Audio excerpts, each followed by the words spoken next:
আসসালামু আলাইকুম বন্ধুরা, আজকে আপনাদের সামনে একটি নতুন ভিডিও নিয়ে চলে আসলাম।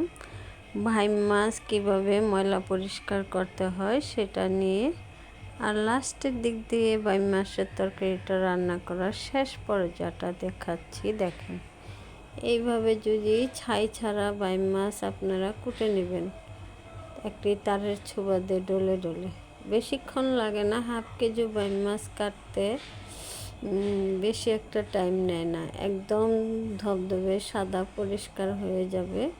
এভাবে যদি আপনি বাইম মাছটা পরিষ্কার করে নেন তাহলে ছাইয়ের কোনো প্রয়োজন হয় না।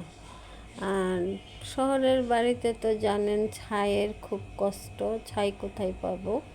তারপরেও তো মাছ খেতে হয়। দেখছেন কি সুন্দর মাছগুলো একদম ধবধবে হয়ে গেছে।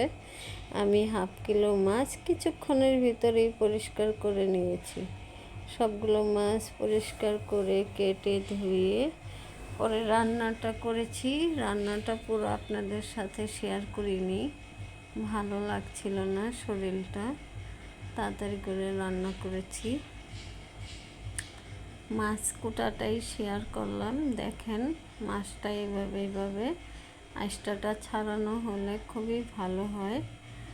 আর এইভাবে মাছের আঁশটাগুলোকে ছাড়িয়ে নেবেন। পরে দেখেন তরকারিটা রান্না করলাম, কি সুন্দর একটা কালার আসছিল। একদম ভুনা করেছিলাম অল্প তেলের সাহায্যে, খুবই সুন্দর হয়েছিল তরকারিটা, খেতেও খুব ভালো হয়েছিল। এইভাবে একবার আপনারা বাইম মাছ পরিষ্কার করে কুটে ধুয়ে রান্না করে খেয়ে দেখবেন, খুবই ভালো লাগবে। যদি ভিডিওটি ভালো লেগে থাকে লাইক কমেন্ট শেয়ার করে আমার পাশে থাকবেন। আসসালামু